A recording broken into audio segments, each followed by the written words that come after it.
Bonjour, bienvenue sur Venez Résonant. Quel privilège d'être avec vous. Comme d'habitude, dans notre série Dieu en procès, c'est toujours un privilège d'être avec vous. J'espère que vous allez bien, que vous avez passé une bonne semaine et que nous sommes prêts à partager ce moment ensemble, vu les nombreuses questions par rapport à cette série que nous avons commencée.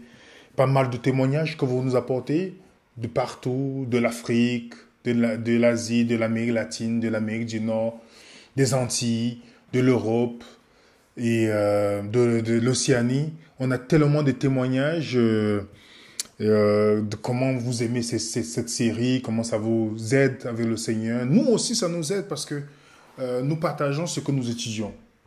Vous savez, Venez Résonant, c'est une plateforme qui est là dans l'optique de nous permettre, nous, étudiants de la Bible, parce que nous sommes des étudiants de la Bible, donc de pouvoir avancer dans ce sens-là, de pouvoir étudier. Et nous ne sommes ni pasteurs, ni théologiens, rien du tout. Comme vous, nous décidons d'étudier parce qu'il y a des choses qui ne corroborent pas, qui ne sont pas claires. On peut nous dire que Dieu est amour quelque part et puis on voit autre chose. Ça détériore un peu l'action de l'acte de l'amour. On se pose beaucoup de questions et ainsi, comme vous savez très bien, venez et résonnons.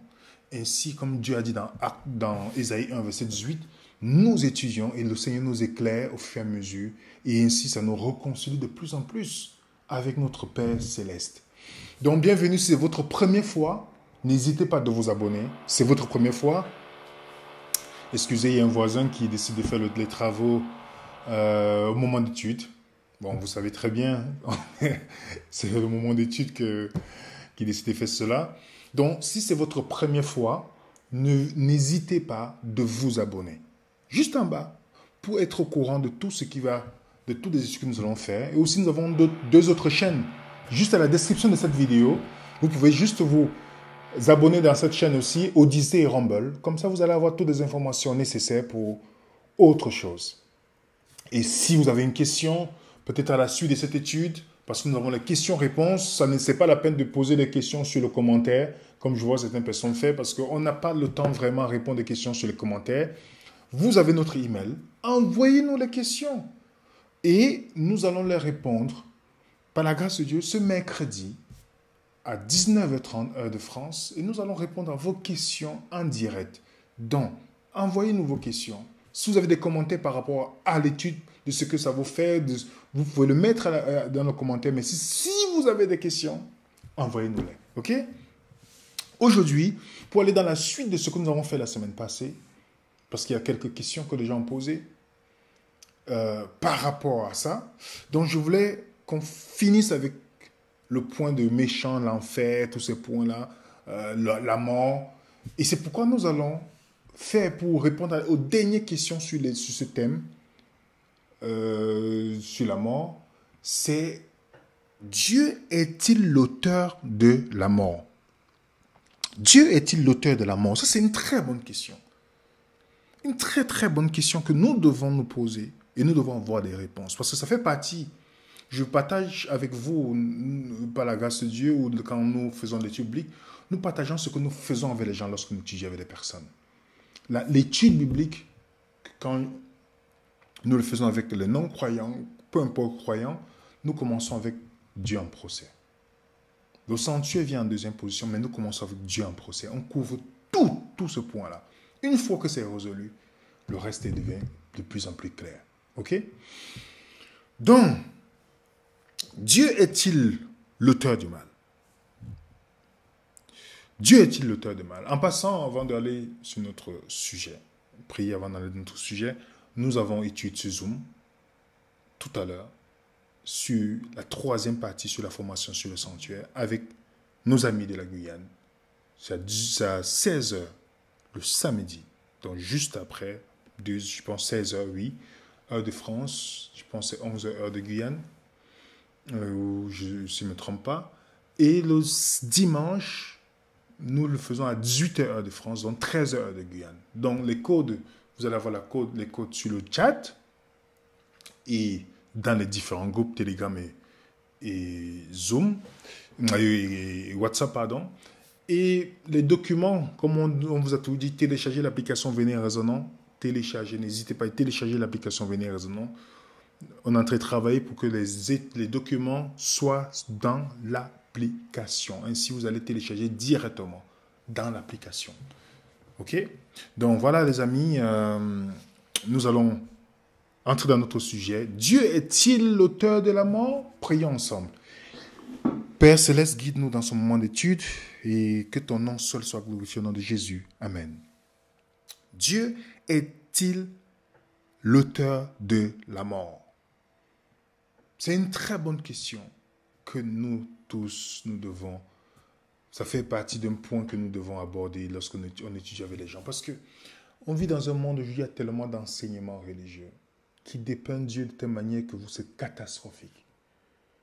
Moi, étant né d'une mère musulmane, étudiant le caractère de Dieu dans l'islam, j'avais du mal. J'avais vraiment du mal lorsqu'on me parlait du christianisme et que je voyais des similitudes. Je me disais, mais où est la différence à la fin? Mais quand j'arrivais à la personne de Jésus, j'étais troublé. Je dis, mais il y a quelque chose qui ne va pas. Et c'est pourquoi je partage l'avis de cet auteur, Ty Gibson, qui dit, beaucoup de gens dans notre monde ont peur de Dieu. Non pas parce qu'ils le connaissent comme il est vraiment, mais à cause de faux rapports qu'ils ont entendus à son sujet sous forme d'enseignements religieux.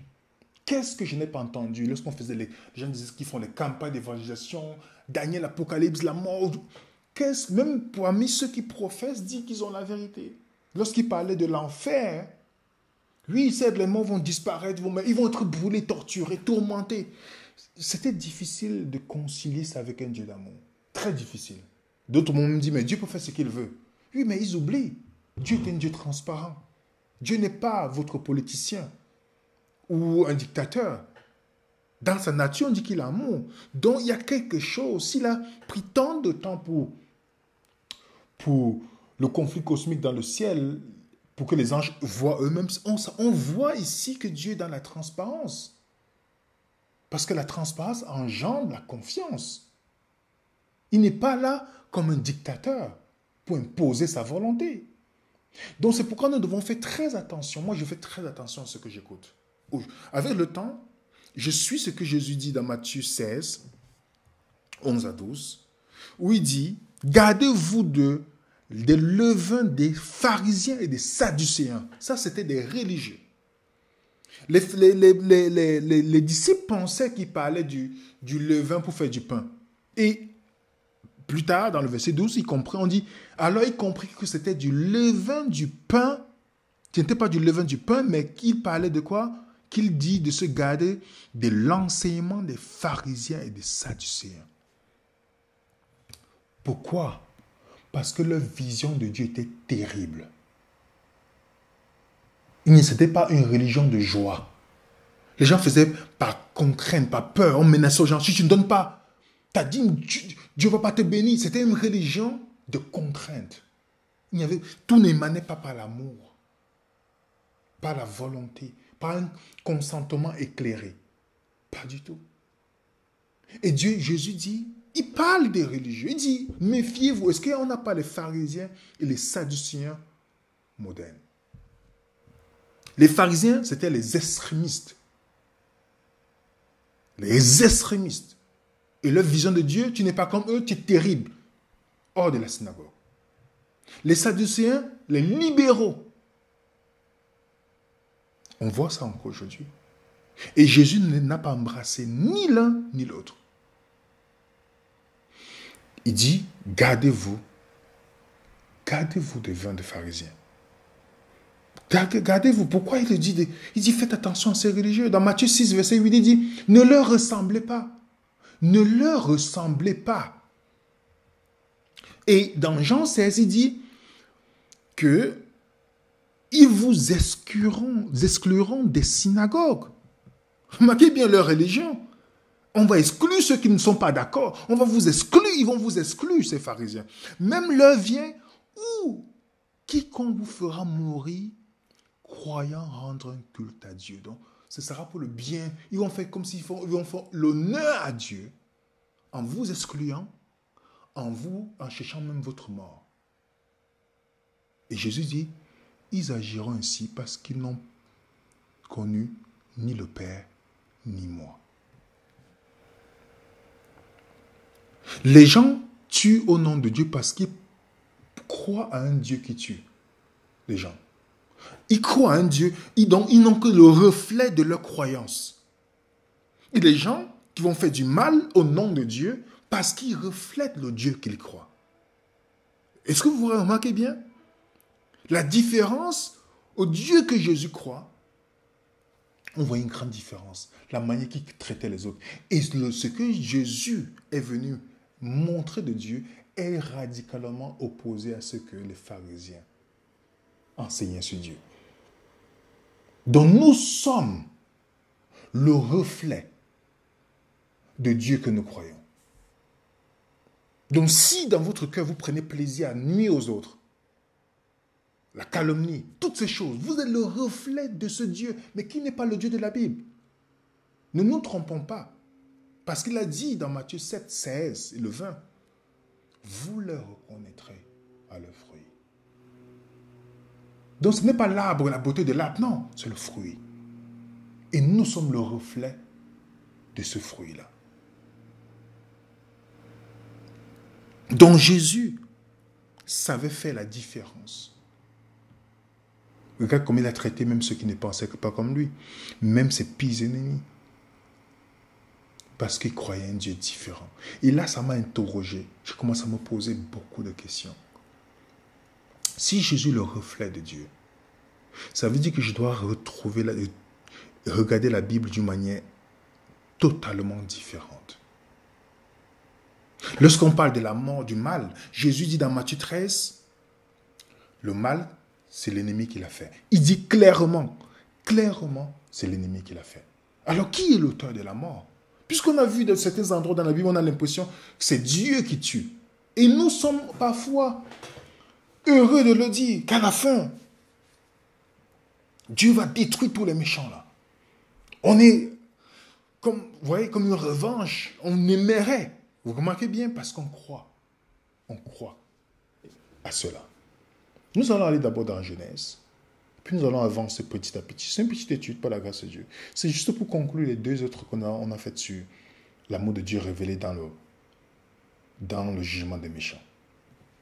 Dans Genèse chapitre 2, le verset 16 à 17, on nous dit, l'Éternel Dieu donna cet ordre à l'homme.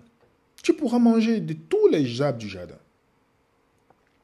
Mais, comprenez bien le contraste, mais, imaginez combien d'arbres il y avait dans le jardin. Supposons 1000, 10 000, 20 000. Il dit, tu peux manger tout, sauf celui-là. Parce que le jour que tu vas manger, je vais te tuer. C'est ça qui est écrit en jaune là. Le jour que tu vas manger, je vais te tuer. Ou le jour que tu mangeras, tu vas mourir. C'est deux choses différentes. Le jour que tu vas manger cela, tu vas mourir. Il y aura une conséquence à ce que tu vas, en désobéissant, le fait que tu ne vas pas suivre ta protection que je t'apporte. Parce que remarquez les amis, j'ai étudié avec quelqu'un qui m'a posé la question par rapport à la loi de Dieu. Un principe qui est la loi d'amour. L'amour, c'est l'accomplissement de la loi, n'est-ce pas? Remarquez que l'amour ne cherche pas son intérêt. Est-ce que vous savez, j'ai expliqué à la personne, est-ce que vous savez qu'il n'y a aucune, dans tout ce que Dieu propose, dans sa loi d'amour, ce n'est jamais à son avantage, c'est toujours pour notre protection, pour notre bien. C'est toujours pour notre bien. Lorsque Dieu a dit à Adam, c'est parce qu'il ne veut pas que Adam meure. Disons ça clairement. Si tu ne veux pas que quelqu'un, si tu veux que quelqu'un meure, tu ne lui dis rien. Et quand, ok, d'accord, tu as vu, mais le fait qu'il lui dit, il lui dit pour le protéger. Quand Dieu dit tu ne voleras point, c'est pour nous protéger. Lorsqu'il dit tu n'auras pas d'autre Dieu devant ma face, c'est pour notre protection. Ce n'est pas une interdiction. Ça, il faut que ce soit clair dans notre esprit, les amis. L'amour ne cherche pas son intérêt. Dieu cherche toujours l'intérêt de l'homme, de sa créature. Mon enfant, c'est pour ton bien. Les lois que Dieu a données. J'ai appris l'exemple sur les lois de la physique. La physique. Il y a la loi de la gravité, que vous et moi nous connaissons la loi de la gravité. Qu'est-ce qui arrive lorsque quelqu'un du 10e étage décide de vouloir défier la loi de la gravité? Même s'il a mis un super S sur son t-shirt, il se met là et dit « Je vais sauter ». Qu'est-ce qui se passe à ce moment lorsqu'il saute?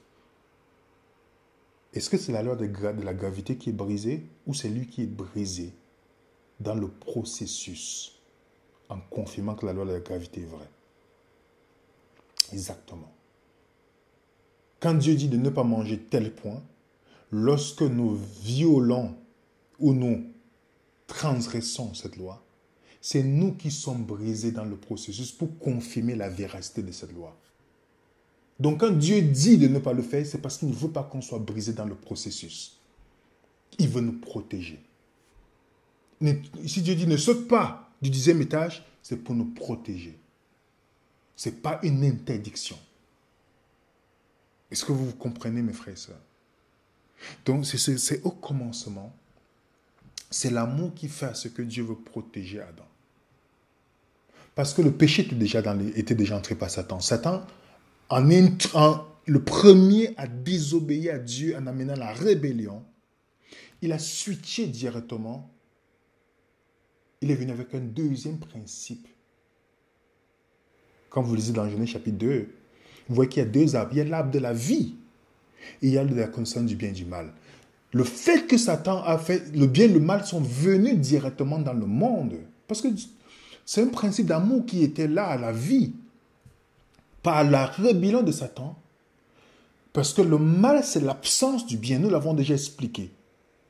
Donc Satan, c'est pourquoi dans Hébreux 2, 14, on nous dit que ainsi donc, puisque les enfants participent au sang et à la chair, il a aussi également participé lui-même, afin que, par la mort, il anéantit celui qui a la puissance de la mort, c'est-à-dire le diable. C'est-à-dire le diable. Donc, lorsque vous voyez dans la Bible, on vous dit, vous voyez par exemple dans 1 Samuel 2, verset 6, la mère de Samuel dit, Dieu fait mourir, fait vivre. Ce n'est pas Dieu qui est en train de le dire.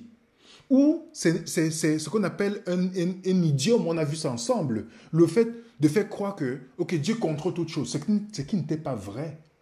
Dieu ne contrôle pas tout ce qui se passe sur la terre. Donc ce n'est pas Dieu qui tue et qui donne la vie. Ce n'est pas comme ça. Donc ils avaient une vision de Dieu très étroite. Donc celui qui a la puissance de la mort, c'est Satan. C'est la Bible.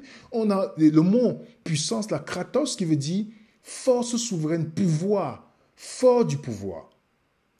Et on a un exemple.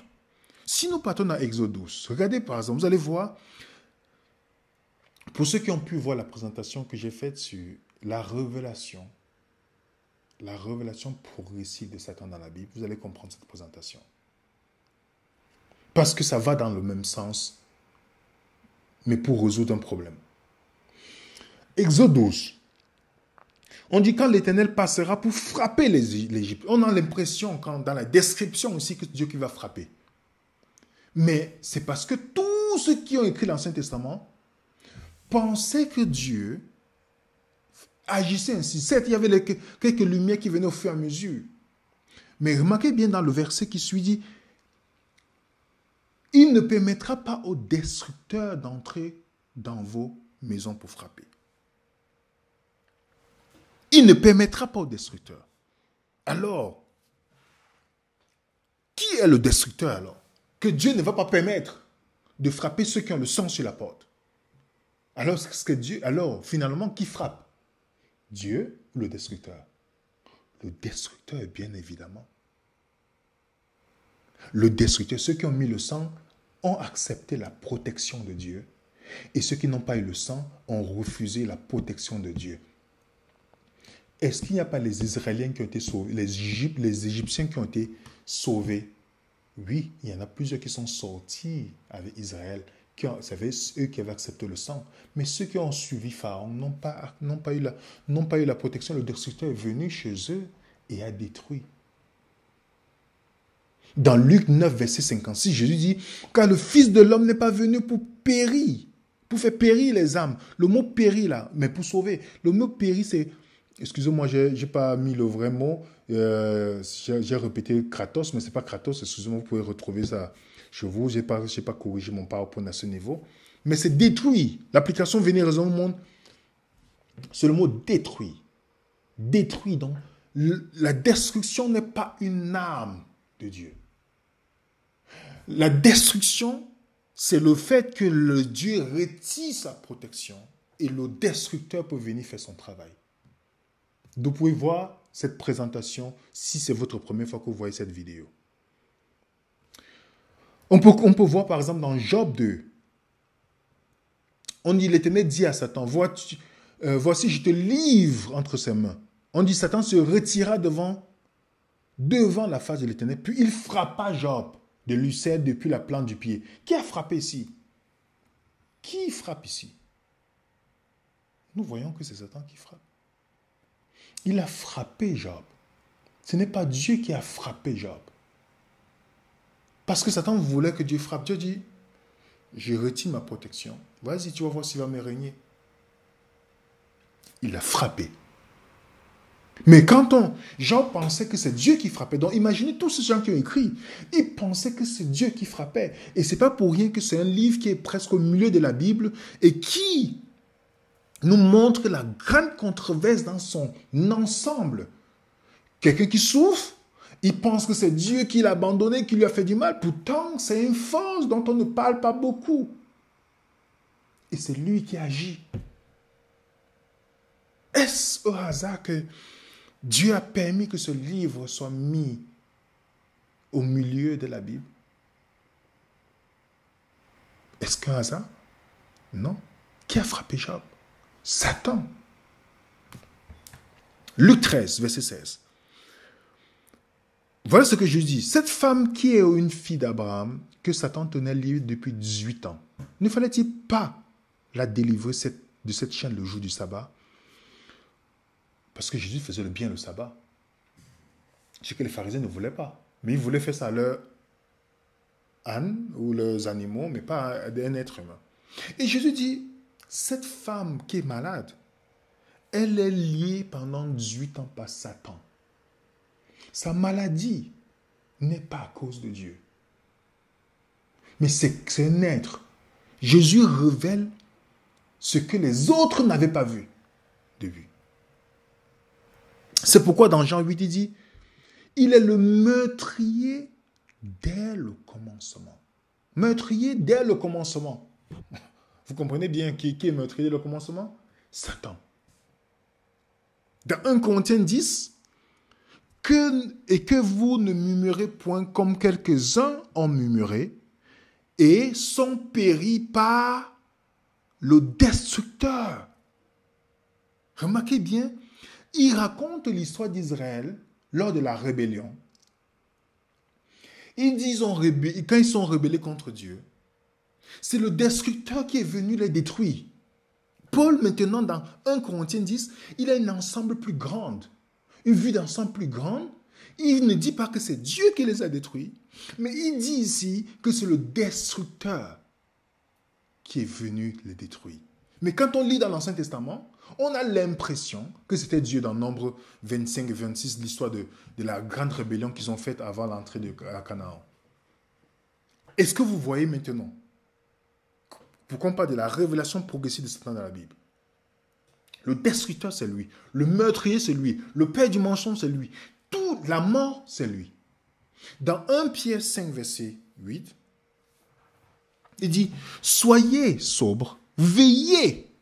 Votre adversaire, le diable, rôde comme un lion rugissant, cherchant qui il va dévorer. Voilà son rôle. Il rôde. Comment le lion rôde? Il rôde pour voir s'il y a quelqu'un qui sort de la protection du groupe ainsi l'attaque. C'est comme ça que l'ennemi fonctionne. Vous pouvez aussi voir cette vidéo, si vous voulez. Dieu est-il au contrôle? Les erreurs du cliché des chrétiens. Vous pouvez voir cette vidéo où on explique comment beaucoup de choses. Jésus a dit dans Matthieu 6. Il a dit dans Matthieu 6 que ta volonté soit faite sur la terre comme au ciel passe. De prier pour que la volonté de Dieu se fasse sur la terre. Si vous étudiez la grande controverse de la prière, vous allez voir pourquoi c'est important pour nous de prier. Vous allez voir qu'est-ce qui se passe quand nous ne prions pas. Parce que ce n'est pas la volonté de Dieu qui se fait toujours sur la terre. Oui, les amis. Donc maintenant, nous allons entrer sur les exemples de la destruction des méchants dans l'Ancien Testament. Vous allez voir le parallèle avec le Nouveau Testament. Vous allez voir toujours que c'est l'action de l'ennemi, pas Dieu. Je mets ça ici. Exemple de destruction de la fin des temps. Vous savez très bien dans Ézéchiel, lorsque le peuple est allé dans l'apostasie, Ézéchiel, ils ont commencé à adorer le soleil. Vous savez très bien. Et ils ont commencé à faire les abominations devant Dieu. On dit tournant le dos au soleil, tournant le dos au temple de Dieu. Donc ils tournent le dos à Dieu. Ils se tournent vers le soleil pour adorer. Ok? Dieu dit à Ézéchiel, Judas a commis des abominations. Judas de commettre, la maison de Judas de commettre des abominations qu'ils commettent. Et à cause de la rébellion, les amis, à cause de leurs agissements, la gloire de Dieu a quitté le temple. Remarquez bien, avant ça, on nous dit 6 hommes arrivaient par le chemin de la porte supérieure du côté septentrion. Chacun son instrument de destruction à la main. Regardez bien, il y a 6 hommes qui viennent avec l'instrument de destruction à la main.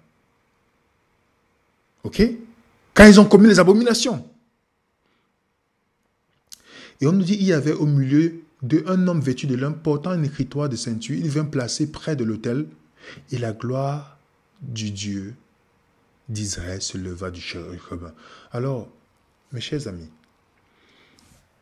dans la Bible, les anges sont aussi attribués aux hommes dans la Bible. Vous avez par exemple Daniel 12, 6, Daniel 10, 5, on voit souvent les anges comme les hommes. On voit l'homme qui est vêtu de lin, qui est en principe Jésus, qui va venir se placer, et puis la gloire de Dieu quitte le temple. C'est-à-dire sa protection quitte le temple. Et maintenant, les hommes qui ont la destruction viennent faire le mal. On va voir. Ici, dans Ézéchiel 9, versets 5 à 6, il dit, tuez, détruisez les vieillards, les jeunes hommes, les vierges, les femmes, les enfants, les femmes. Mais n'approchez pas quiconque aura sur lui la marque. Commencez par mon sanctuaire. Il commença par les anciens qui étaient devant la maison. Je veux dire une chose. Toutes les catastrophes qui sont venues, au temps d'Israël, à ce moment-là, qu'est-ce qui s'est passé? Vous avez les similitudes des événements de la fin. Ce qui est arrivé en Égypte, les Égyptiens qui ont accepté la protection du sang ont été protégés. Lorsque l'ange de la mort, le destructeur, est venu pour frapper. On est d'accord là-dessus, n'est-ce pas? C'est pourquoi il y a certains Égyptiens qui sont sortis parce qu'ils ont accepté le plan du salut par le sang. Maintenant, dans Ézéchiel, ils font la rébellion et seulement ceux qui ont la marque ne vont pas être mourir. Ceux qui ont le sceau de Dieu, que Dieu va sceller. Donc ceux qui ont accepté la protection de Dieu. Est-ce que Dieu avait rejeté le dos? Non, ce sont eux qui ont décidé de tourner le dos à Dieu et la protection a quitté le temple. Voilà ce qui leur est arrivé. L'histoire se répète toujours. Hein. Quand on parle d'Apocalypse chapitre 7, verset 1, après cela, je vis 4 anges debout au coin de la terre. Ils retenaient les 4 vents de la terre. Intéressant. Afin qu'il ne souffle point de vent sur la terre, ni la mer, ni aucun autre arbre. Le livre d'Apocalypse, c'est magnifique quand vous l'étudiez. Je suis en train d'étudier, je vous dis c'est magnifique parce que c'est un livre qui est symbolique. C'est un livre qui est symbolique. Et on te dit, il y a 4 anges qui retiennent 4 vents. Alors je dois me poser la question, quel est ce vent? Parce que le vent a une signification, c'est comme une métaphore dans la Bible. Le vent peut dire parfois la tribulation, ou les guerres, ou les mouvements politiques, ou l'hérésie, les vents de doctrine, ou les anges. Hébreux 1, verset 7. De plus qu'il dit des anges, celui qui a fait des anges des vents. Ok? Vous avez le psaume 4, 104, verset 4. Il fait des anges ses vents, il fait des vents ses anges. Alors, qu'est-ce que nous pouvons voir ici? Les 4 anges, dans ce contexte, parce que vous savez très bien, les symboles s'adaptent selon le contexte. Le levain veut dire enseignement, comme le levain veut dire péché. Mais selon le contexte qu'on peut le mettre. On a vu ça ensemble, n'est-ce pas? Jésus, le lion de Juda, dans un contexte, Satan est comme un lion qui rôde. Donc, les symboles, on a fait une étude là-dessus, les symboles, c'est selon les contextes. Dans ce contexte ici, les anges retiennent, je vais vous montrer un exemple qui se fait dans la Bible, dans le même livre, pour appuyer ce que je dis. Les anges retiennent, qu'est-ce qu'ils retiennent ces anges? Les anges retiennent les anges du mal qui veulent aller détruire la terre. Détruire les gens qui sont sur la terre. Parce qu'on a dit malheur à la terre. Car Satan est descendu. Il est descendu tout seul? Non, pas du tout. Sachant qu'il a peu de temps, il n'est pas venu pour mettre de l'ordre. Il est venu pour faire son œuvre de destruction. Parce que l'ennemi, c'est comme un voisin frustré qui ne peut pas vous faire du mal, mais va chercher à frapper vos enfants pour vos nuits. Il est venu pour détruire. Et les anges retiennent ces anges-là. Ils retiennent. On va voir un exemple dans Apocalypse chapitre 9, verset 14 à 15. Regardez dans Apocalypse chapitre 9, verset 14, on dit laquelle dit au 6e ange, qui avait la trompette, délie les 4 anges qui sont liés sur le grand fleuve. Vous voyez ça, les amis? Il y a les anges qui vont délier les 4 anges qui sont les lieux qui sont liés où? Sur le grand fleuve d'Euphrate. On délia donc les 4 anges qui étaient prêts pour l'heure, le jour, le mois, l'année, afin de tuer. Est-ce que vous voyez l'exemple que je vous suis en train de donner ici? Est-ce que vous voyez l'exemple, les amis? Donc il y a les anges qui vont retenir les autres anges qui veulent détruire. Pourquoi on les retient? Parce qu'ils veulent détruire, donc on les retient. Et lorsqu'on lâche, c'est un peu que pour ceux qui ont un chien méchant, lorsqu'il vous le lâchez, là, il peut faire son œuvre. C'est exactement ça. Dieu retient. Comme on dit souvent, il retient les vents.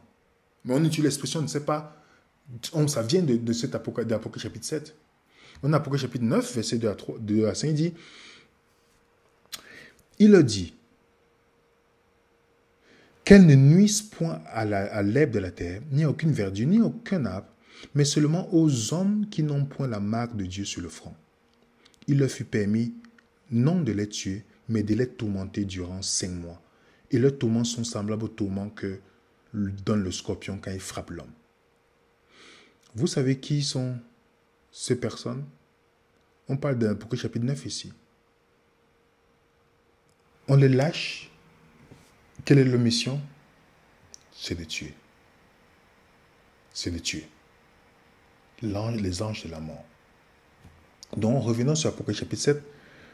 Quand Dieu dit, il retient, je vis un autre ange qui montait du côté de l'Orient, tenant le sceau de Dieu vivant, et cria une voix haute aux 4 anges qui avaient eu ordre de nuire à la terre. Ah! Vous comprenez pourquoi je l'ai dit. Ils avaient ordre de nuire à la terre et à la mer, dans les vents. Ils avaient ordre de nuire à la terre et à la mer et dit, ne détruisez point à la terre, la mer ni aux arbres, jusqu'à ce que nous ayons marqué les serviteurs de notre Dieu sur leur front. Les amis, c'est important qu'on fasse ce petit détail parce que ça nous permet de voir les choses avec clarté. La description finale, on nous décrit ça. Ceux qui vont accepter Dieu, ton plan, ils auront la marque de Dieu, pas la marque de la bête. Parce que ceux qui ont la marque de Dieu auront la victoire sur la bête et son image. Et ils seront marqués.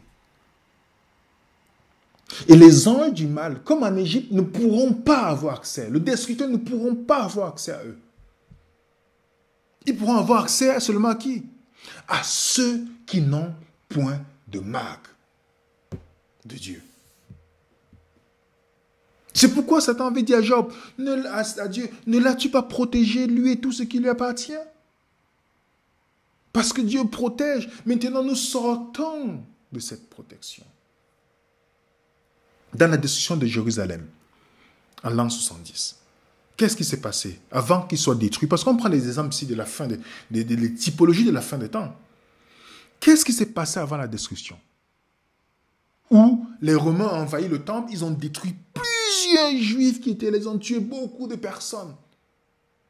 Qu'est-ce qui s'est passé? Matthieu 23, Jésus l'a dit. Il dit d'abord qu'il ne reste pas pied sur pièce, qu'il soit détruit. Vous savez très bien, à la fin. Il a dit, Jérusalem, Jérusalem, qui tue les prophètes, qui lapide ceux qui te sont envoyés. Combien de fois ai-je voulu?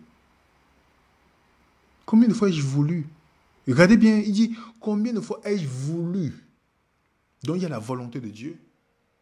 Vous voulez rassembler tes enfants comme une poule rassemble ses poussins. Comment une mère poule rassemble ses poussins?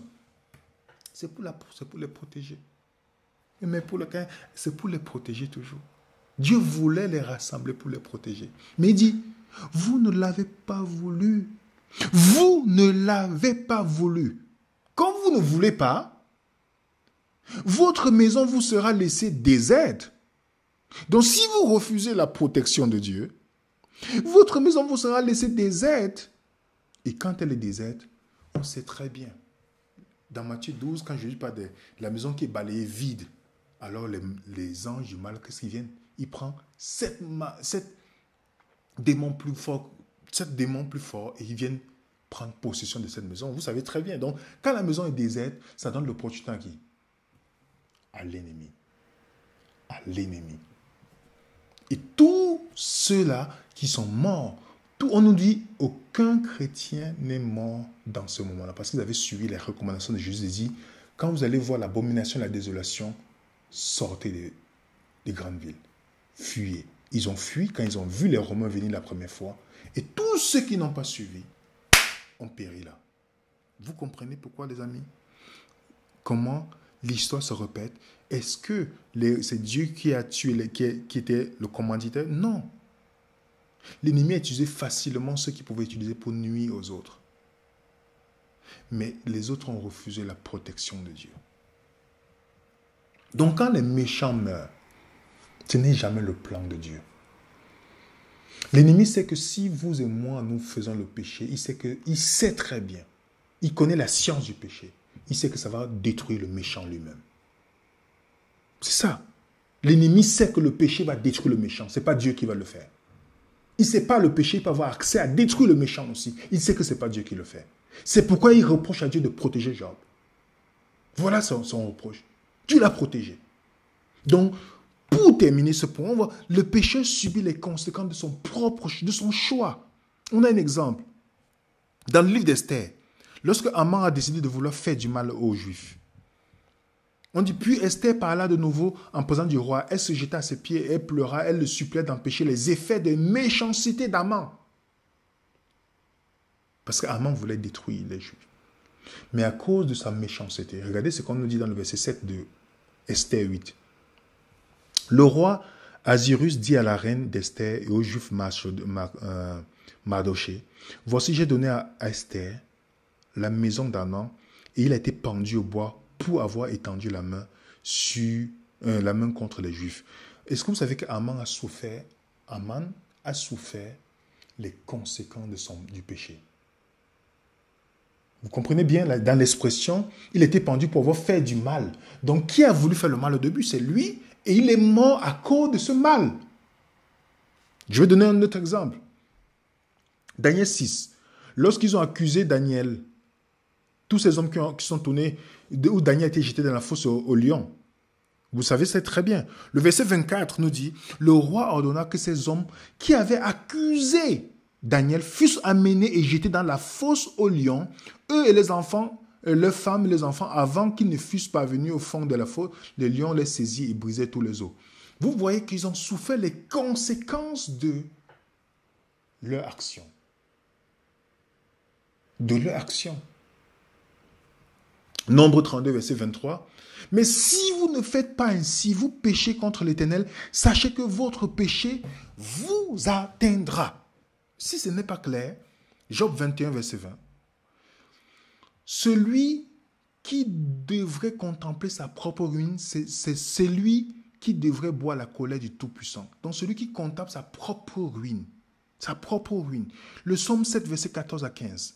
Voici le méchant prépare le mal, il conçoit l'iniquité, il enfante le néant, il ouvre une fosse et il la creuse, il tombe dans la fosse qu'il a faite.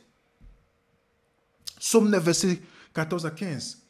Afin que je publie toutes tes louanges dans les ports de la ville de Sion et que je me réjouisse de ton salut. Les nations tombent dans la fosse qu'elles ont faite. Leur pied se prend au filet qu'elles ont caché. Psaume 34, verset 21. Le mal fera mourir le méchant et les ennemis du juste sont châtiés. Psaume 141, verset 10. Que les méchants tombent dans leur filet. Comme vous voyez, le méchant tombe toujours dans ce qu'il a créé. Proverbe 1, verset 29. Parce qu'ils ont haï la science, qu'ils n'ont pas choisi la crainte de l'Éternel, parce qu'ils n'ont point aimé mes conseils et qu'ils ont dédaigné toutes mes réprimandes. Ils se nuiront le fruit de leur voix. Ils se rassasieront de leurs propres conseils, car la résistance des stupides les tue et la sécurité des insensés les perd. Celui qui m'écoute repose avec assurance, il vivra tranquillement sans crainte d'aucun mal. Est-ce que vous voyez comment la Bible est claire à ce sujet? Proverbe 5, verset 22 à 23. Le méchant est pris dans ses propres iniquités. Il est saisi par les liens de son péché. Il mourra faute d'instruction. Il chancellera par l'excès de sa folie. Proverbe 8, verset 36. Mais celui qui pêche contre moi nuit à son âme. Tous ceux qui me haïssent aiment la mort. Oui, c'est ce qu'on voit dans la Bible. Proverbe 1, 11, verset 19. Ainsi la justice conduit à la vie. Mais celui qui poursuit le mal trouve la mort. Proverbe 14, verset 12. Telle voie paraît droit à un homme, mais son issue, c'est la voie de la mort. Jérémie 2, 19. Ta méchanceté te châtiera. Ton infidélité te punira. Tu sauras et tu verras que c'est une chose mauvaise à mettre d'abandonner l'Éternel, ton Dieu, et n'avoir point aucune crainte, dit le Seigneur des armées. Donc, qu'est-ce qui va faire mal? La méchanceté va te châtier. Ton fait d'infidélité te punira parce que tu as abandonné. Donc, quand tu abandonnes Dieu, qu'est-ce qui t'arrive? C'est cela. Vous comprenez, les amis? C'est un principe qu'on retrouve dans la Bible. Ézéchiel 33, verset 11. Dis-leur, je suis vivant, dit le Seigneur, l'Éternel. Ce que je désire, ce n'est pas la mort du méchant. Comprenez bien l'expression de Dieu. Ce que je désire, si vous voulez connaître le désir de Dieu, ce n'est pas la mort du méchant. Voilà son désir. C'est qu'il change de conduite et qu'il vive. Donc, la conduite du méchant, c'est la vie. S'il change de conduite, c'est la vie. Revenez de votre mauvaise voie. Pourquoi mourriez-vous, maison d'Israël? Voilà. Dieu ne désire pas la mort du méchant. Ce qu'il désire, c'est qu'il change de vie pour qu'il vive. Voilà ce que Dieu désire. Il dit revenez, parce que celui qui quitte de la source de la vie, qu'est-ce qui lui reste? La mort. Imaginez, on coupe votre bras. Qu'est-ce qui va rester, mes chers amis? Qu'est-ce qui reste? Si vous coupez votre bras, il est coupé de la source de la vie, il va pourrir. Exactement. C'est pourquoi Romains 6, 23 nous dit, car le salaire du péché, c'est la mort. Pas la mort où ils vont vivre éternellement. Non, non, c'est la mort. Parce que la vie éternelle, c'est pour ceux qui ont accepté Jésus. La vie éternelle. On ne dit pas la mort, ils vont rester dans la... Non, non, non. C'est la mort. Le salaire du péché. Galates 6, verset 7 à 8 nous dit, ne vous trompez pas, on ne se moque pas de Dieu. Ce qu'un homme aura sémé, c'est ce qu'il moissonne. Donc, celui qui moissonne pour le mal, récolte pour le mal. Jacques 1, verset 15 nous dit, parlant de l'équation du mal, puis la convoitise, lorsqu'elle a conçu, enfant le péché. Et le péché étant consommé, produit la mort. Donc, si vous avez vu notre présentation, la colère de Dieu enfin révélée, magnifique présentation, vous devez la revoir. Vous allez voir que chaque fois qu'on dit les méchants vont subir la colère de Dieu, on a expliqué, c'est le fait que Dieu va retirer sa protection. Par le fait que le méchant l'a rejeté. Il va dire, ok, d'accord. Il ne force pas. Dieu n'est pas le forceur universel. Il a laissé. Je respecte ton choix. Quand on dit, par exemple, Jésus dit, je vais boire la coupe de colère de Dieu. Marc 10, verset 38, Matthieu 16, verset 39, il dit, oui, s'il est possible de moi, éloigne de moi la coupe, c'est pas Matthieu 16, excusez-moi, c'est Matthieu. Oui, Matthieu 16 aussi, vous pouvez trouver. Luc 22, verset 42. Et Matthieu 27, verset 46, Jésus dit, mon Dieu, pourquoi m'as-tu abandonné? Jésus est en train de subir la colère de Dieu. Il n'est pas brûlé. Je vous prends un exemple, les amis. Ceux qui vous disent que les méchants seront tourmentés dans le feu, et c'est ça la seconde, donc après ils vont mourir. Alors si Jésus est mort, pour que nous ne subissons pas ce que les méchants vont subir, parce qu'il a subi à notre place, à quel moment Jésus a été brûlé par le feu? Comme les gens le disent souvent. À quel moment? Quelle est la colère de Jésus qu'il a subi? L'abandon. Il devenait péché. Pourquoi m'as-tu abandonné? Il est passé par le sujet des morts. Puisqu'il n'avait pas de corruption, qu'il a vaincu la mort, c'est pourquoi il est revenu. Mais nous autres qui avons déjà péché une fois, deux fois, une fois, si on part dans la mort, si on n'a pas donné notre vie à Jésus, il ne peut pas nous ressusciter. Donc ceux qui vont vous dire que Jésus, qu'à la fin, les pécheurs vont être brûlés par le feu. On a expliqué ce que ça n'a rien à voir avec ce feu-là dont les gens pensaient. Donc, voilà comment les gens font. Ils partent dans le livre d'Apocalypse, ils choisissent ce qu'ils veulent littéral, ils choisissent ce qu'ils veulent symbolique. Pourtant, c'est un livre symbolique. Mais les gens font le shopping spirituel. Et c'est une grave erreur. Comment ce feu? Jésus a souffert la seconde mort. Pour ceux, pour les justes, pour qu'ils ne passent pas par là. Alors, quelle seconde mort il a souffert? Quel feu il a été brûlé dedans? Posez-vous la question, les amis. Cogitons là-dessus. Lorsqu'on a dit que les deux fils d'Aaron dans Lévitique 10 ont été consumés par le feu, est-ce que c'était le feu qu'ils ont été brûlés?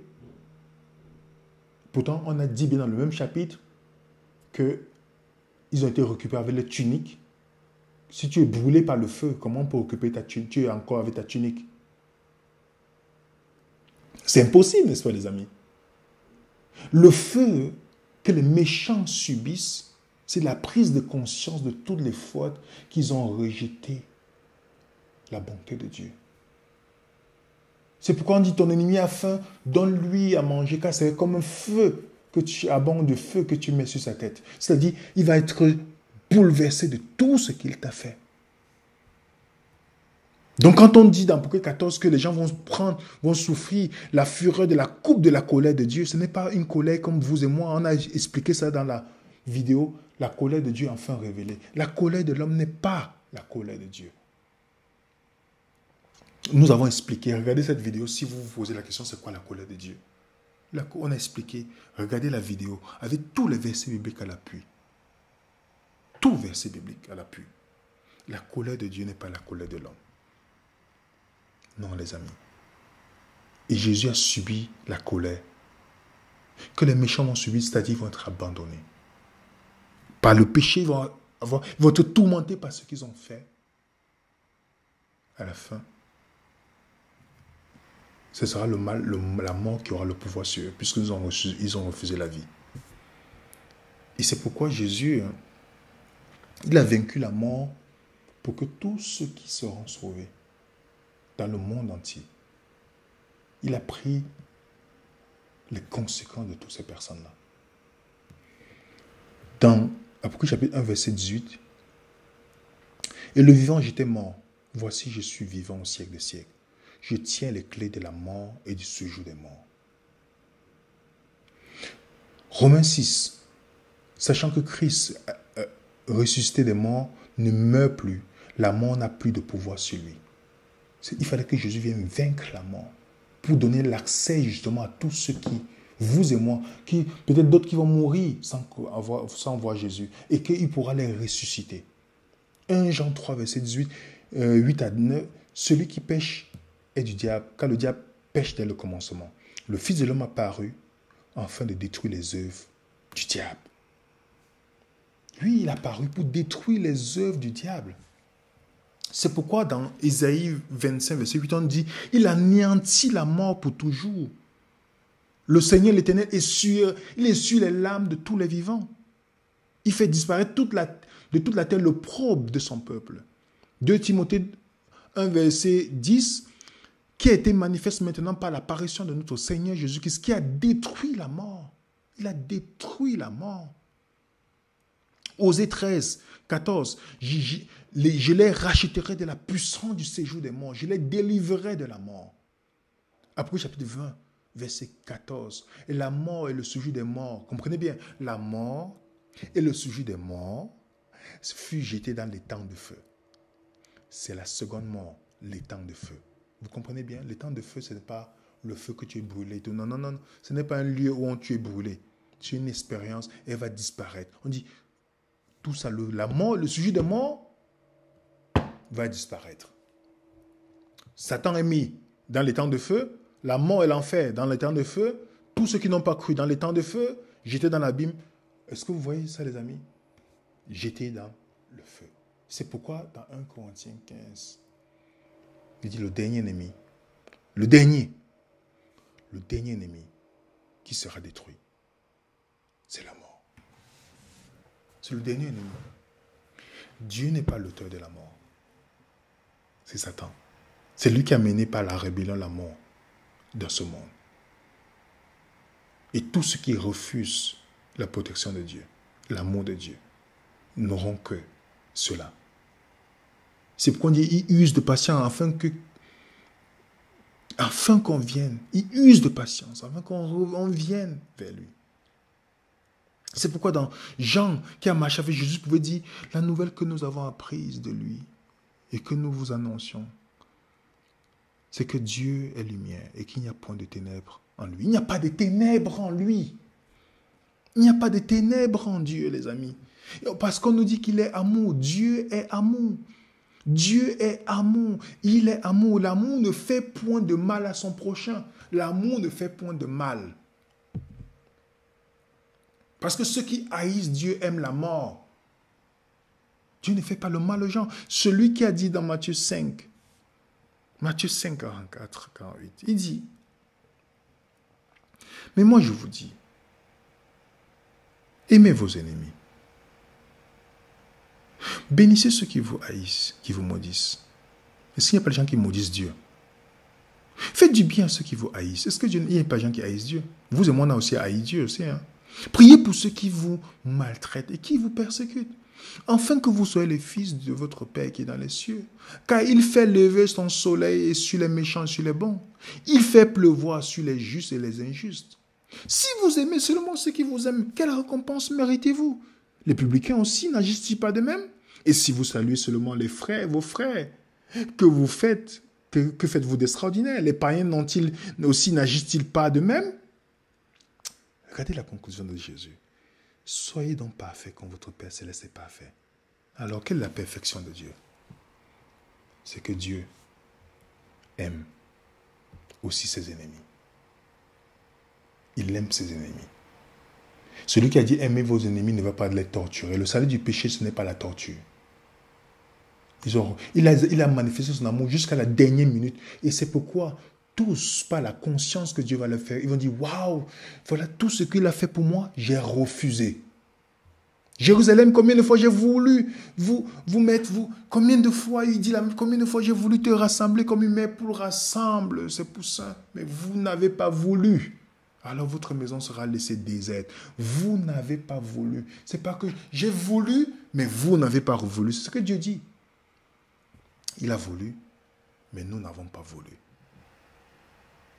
Tous les méchants vont se rendre compte que Dieu a voulu, ils n'ont pas voulu. Et c'est trop tard. Et quand ils vont disparaître, la mort et le sujet de mort vont aussi disparaître parce que ce n'est pas le plan de Dieu. C'est pourquoi vous allez voir dans le plan du salut, on le prend souvent à la légère. Quand Paul dit dans Colossiens 1, 19, qu'il a voulu réconcilier tout avec lui, tant ce qui est dans la terre, sur la terre, et ce qui est dans les cieux, en faisant la paix par lui, par le sang de la croix. Tout le monde entier verra que Dieu est bon. Tout. Tout le monde, même le pécheur avant de mourir, vont dire Dieu est bon. Tout genou fléchira, vont dire il est bon. Il est lavé devant tout l'univers, dans le ciel comme sur la terre. Le salaire du péché, ce n'est pas la destruction de Dieu. Le salaire du péché, c'est la mort. Puisque celui qui est Dieu aime la mort. Et la mort et le sujet de mort disparaissent. Ça n'a jamais été l'outil de Dieu ni le plan de Dieu. Ça n'a jamais, je précise, ni l'outil de Dieu ni le plan de Dieu. C'est pourquoi dans Apocalypse chapitre 21, il dit « Il essuiera toute l'âme de leurs yeux et la mort ne sera plus. Il n'y aura plus ni deuil, ni cri, ni douleur, car les premières choses ont disparu. Il n'y aura plus de ces choses-là. Il n'y aura plus jamais de ces choses. La mort, le sujet de mort. C'est pourquoi, les amis, il est temps que notre vision de Dieu change. Que notre vision de Dieu, qui soit mauvaise, laide, toutes ces choses qui ont été emballées dans la Bible, dans la parole, emballées par les enseignements religieux, emballées par toutes ces choses, toutes ces erreurs. Parce que la Bible va de révélation en révélation jusqu'à le livre, la révélation de Jésus. Et dans la révélation de Jésus, on voit clairement que tous ceux qui ont... Apocalypse 18, lisez à la fin d'Apocalypse 18, on vous dit que le système de Babylone que Satan a mis depuis le début est responsable de toute la mort des gens. Apocalypse 18, lisez Apocalypse 18, la fin des versets. Lisez même tout le chapitre, vous allez voir qu'on dit à la fin que tout le sang des gens qui sont morts, c'est à cause de ce système. Donc quand on vous voyez qu'on attribue les choses à Dieu dans la Bible, posez-vous la question, que la révélation de Dieu à travers la personne. C'est pas pour rien que Hébreu 1 nous dit, Dieu a parlé par les prophètes, mais à la fin des temps, il ne parle pas à son Fils. À la fin des temps, il ne parle pas à son Fils qui est l'image, l'empreinte de sa personne. C'est le seul qui connaît Dieu comme il faut. C'est pourquoi nous devons nous asseoir sur le témoignage uniquement de Jésus. C'est seulement par lui que notre conception de Dieu peut être résolue. C'est seulement par lui. Notre vision, nous devons guérir. Nous avons besoin de guérison. Donc c'est très important, les amis, que notre vision de Dieu puisse changer. Que notre vision de Dieu puisse être corrigée. Mais seulement par la personne de Jésus. Si le Dieu que vous croyez, vous et moi nous croyons, ne reflète pas la personne de Jésus, c'est que nous croyons un faux Dieu. Si notre façon d'agir vers nos prochains, le fait du mal, le nuire, le calomnier, faites tout ce que vous voulez. Si nous faisons ainsi en pensant que c'est ce que Dieu demande, nous ne sommes pas en train de... Nous ne croyons pas au vrai Dieu parce que nous reflétons seulement le Dieu que nous avons cru. Le Dieu qui est révélé par Jésus, lorsqu'on voulait lapider une femme, il a dit, celui qui est sans péché parmi vous, lui jette la première pierre. Et le seul qui était sans péché, il n'a pas jeté cette pierre. Jésus a persécuté les gens? Non. Jésus a calomnié les gens? Non. Jésus a tué les gens? Non. Jésus a eu la haine envers les gens? Non. Il a même aimé ses ennemis, en mourant sur la croix pour eux. Regardez ce qu'il a dit sur la croix. Vous et moi, si nous sommes crucifiés et que le clou est là et que la blessure est fraîche, nous allons hurler pour que la douleur diminue. Je vous parle là, j'ai eu un petit accident où j'ai mal quand je vous parle. Mais ma prière, c'était que quand le mal est venu, c'est un accident que j'ai eu à la main, je me suis dit, j'ai prié pour que la douleur disparaisse. Tout, je n'ai pas dormi.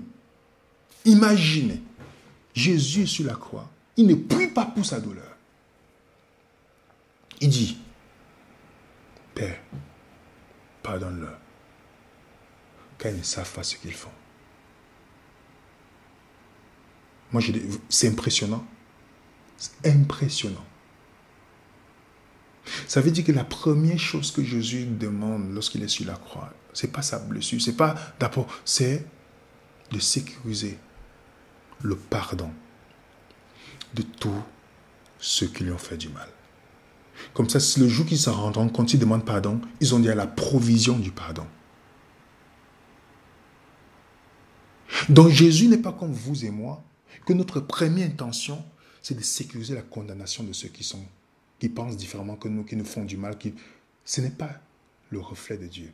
Son première intention, puisqu'il connaît Dieu, c'est de sécuriser le pardon. Il dit, ils ne savent pas ce qu'ils font. Ils ne savent pas ce qu'ils font. Il fait la provision pour le pardon.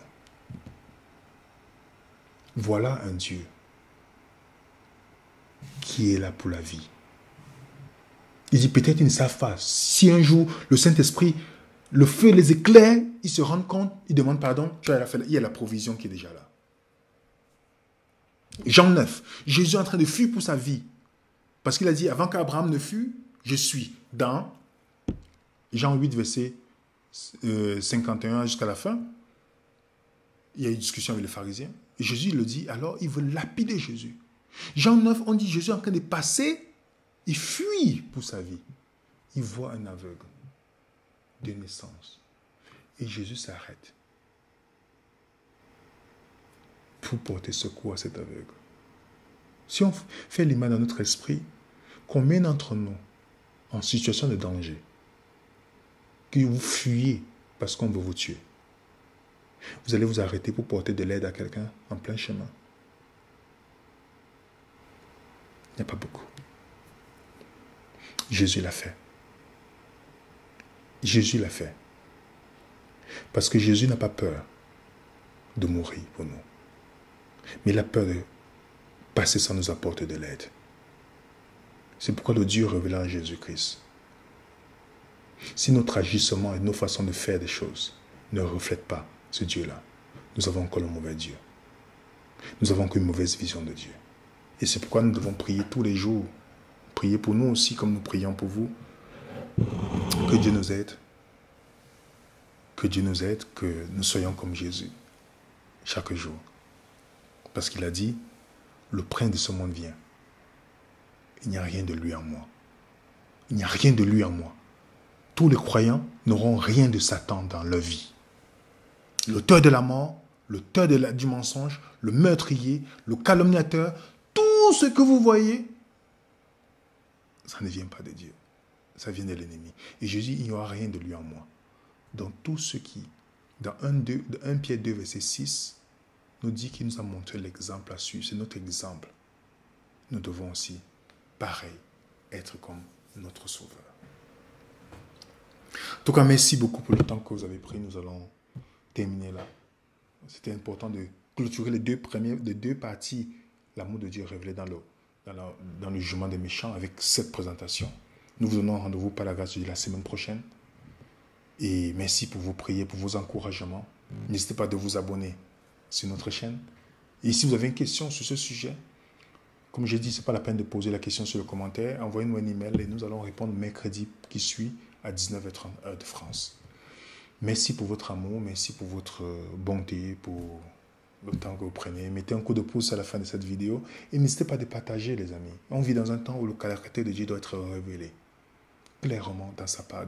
Nous devons partager autour de nous. Ne gardons pas pour nous, partageons maximum dans nos réseaux sociaux, même les documents qui vont être mis dans nos différents groupes. Vous étudiez avec, vous donnez l'étude biblique à votre manière, afin que la bonne nouvelle doit être prêchée dans le monde entier. Que la paix du Seigneur soit avec vous. Et à très bientôt sur Venez Raisonnons et à tout à l'heure sur notre Zoom à 16h. À très bientôt.